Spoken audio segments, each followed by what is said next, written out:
Welcome to day 228 of New Zealand's Biggest Gap Year, an epic challenge that my partner and I decided to tackle a few years back. The challenge, 365 days, 365 activities all around New Zealand. Today we are checking the Onuku Maori near Akaroa and immersing ourselves into the local Maori culture.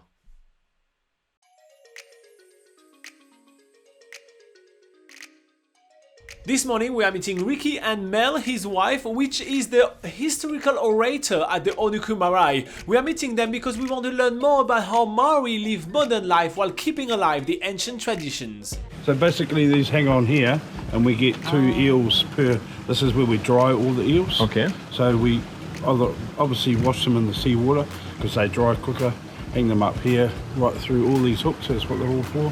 Hang them up for a couple of hours and then we smoke them.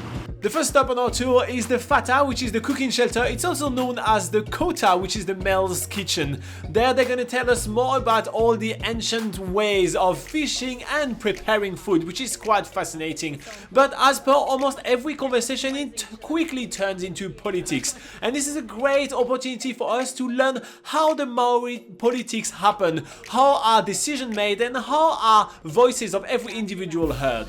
So every family unit has someone who represents them. So you guys don't have 1 for 5. You have 1 for you, 1 for Little River, 1 for Port Jackson. Yeah. That's right. Cool. That's right.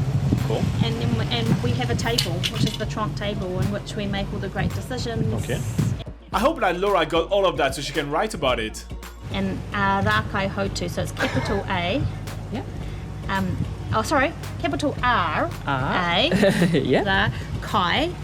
Kai, yeah. A-I. Ho. H-A-U. T-U. T-U, cool. After checking out the Fata, Mel is taking us to the Onuku Church, which has to be the cutest little church I've ever seen. It's meant to fit about 30 people in it, but I struggle to see how that many people actually fit in that tiny building. But what makes this church look so good is the fact that it is beautifully ornated with these really intricate Maori carvings. As we approach the church, Mel tells us more about what the carvings mean. The top there you have the tiko, who is the head. That's the head. And down the sides here, that's the maihi, which are the arms that they are welcoming you. The church was once the center of the community. Onuku was actually a thriving village back in the days, and this was the place where all the pakia, which is the Maori word for white people, and the Maori used to meet every Sunday for the mass. The church is probably one of the cutest buildings we have ever visited in New Zealand, and as we are stepping in, it only gets cuter. Everything is beautifully made with stunning wood panels, a lot of Maori carvings as well, which is really cool, and on top of that, the acoustic in here is really awesome. And once we step outside, we are moving on to the Urupa, which is a non-denominational graveyard, which Mel tells us more about. So this is not particularly Māori, this is the Kati Mamui. And their tradition was that you don't normally return to the gravesite. We never had that tradition. That didn't come from an indigenous culture. All right. But you didn't need any headstones to show them because in belief is that they will always be there with you. Next, we're moving on to probably the most prominent feature of the Onuku Maori, which is the ancestral house, otherwise known as the Whare Tipuna. Although we can't go inside the whare today because it's in use by a kapahaka group, otherwise known as a basically song and dance group, Mel is telling us more about the rituals before entering a meeting house, known as a porphyry, which is a traditional welcome ceremony. She also explains that whares like this one are usually named after their tribe's chief. So when the chief will change, you will change name or will you keep it? They usually keep it back in his time. However, the only reason that we would change is to become more European. So we often had 2 names, dual names. One was English and one that was Māori. One of the other rituals that people must go through when first entering the marae is to learn about the history of the area, and that's a particular rule made for the Onuku Maori, a rule otherwise known as kawa. Usually this takes about 3 nights of hardcore studying of the history and whakapapa, which is a word for genealogy, but for us, Mel is just giving us a brief but compelling history of the area which we can learn just today. As she explained before, a lot of the stories can be found within the carvings of the whare itself. The reason why some of the carvings are missing from the marae is to represent a time when the chief was actually abducted by a rivaling tribe for a short period. Because Robin and I are super fascinated by Maori carvings, Mel takes us to a local craftsman and tattoo artist who has some amazing works of art on display, and it gives us more context to the non-written form of language of the Maori culture. It's an art form that we see all around New Zealand. So today we're driving to Onuku, which is a very small town, or not even a township, a settlement near the town of Akaroa. I think if you just pop this the other way around, it would look, if you just flip it 180, it would probably look normal.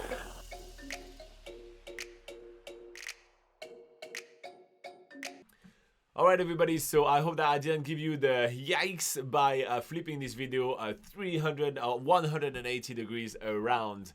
Let's check out some of the comments you guys had the first time we published it. Matthew M says, amazing video guys, keep up the good work. Thank you very much, Matthew. I wouldn't say our videos are amazing, but at least I hope that they're really informative. Natalia actually is talking a little bit about Laura's note-taking that you saw a lot on this video, and she says, Laura, with all your notes, I am sure you already have good material for a proper New Zealand guidebook. Have you thought about it? After 1 year in New Zealand with all that knowledge. So the NZPocketGuide.com is actually New Zealand's largest travel guide, but rather than being a guidebook, we put it all online because that allows us to be able to update it as it goes. As we saw with COVID, for example, a lot of updates need to be done to travel content. And we feel that rather than having a dusty old guidebook, we prefer having a website that we can keep up to date all the time. And also we can add content when new things are coming up and just basically keeping it super relevant. But it is nonetheless a super useful tool and an actual proper travel guide. It is the largest travel guide of the country, and you can check it out for free at nzpocketguide.com. And on top of it, we get to not cut trees, which we're always happy to not do. So here you go, Natalia. There is a proper New Zealand travel guide that came out of this epic adventure, and that's nzpocketguide.com. We also have Cheryl that says my hubby and his whānau birthplace, and that's where he was brought up, which is pretty awesome. So she basically, in short, she keeps on going and saying that she's really happy that we got to show her the place, you know, that she's so familiar with. So yeah, we're really happy to be able to uncover really hidden gems. There is a lot of places that are so unknown in New Zealand that we got to actually uncover and showcase to you guys, which, you know, it makes us feel so blessed all the time. It's just like, I mean, this church looks so amazing, right? And even if we're not really that pious, it's just so cool to see such a tiny church looking so cool. And that's only just thanks to the local that welcome us to all those places, and so we can showcase them to you guys. All right, so that's going to wrap it up for me, guys. If you do have any questions about traveling in New Zealand, you can put them in the comment of this video and I pick them up, and sometimes I answer them during our live show. Or you can join us during the NZ Travel Show, which is the live show I was talking about. It's live on YouTube every single Sunday at 8 AM New Zealand time, and we answer all your questions about traveling in New Zealand live. Literally, type them in the live chat and we answer all your questions. So it's a lot of fun. If you feel like supporting all our hard work, you can hit the like button, hit the subscribe button, and you can join us on Patreon, where for the price of a cup of coffee a month, you'll be able to get yourself some awesome perks, such as a secret Facebook group where you can hang out with us every single day. It's a lot of fun. All right, guys, I see you in the next video. Bye-bye.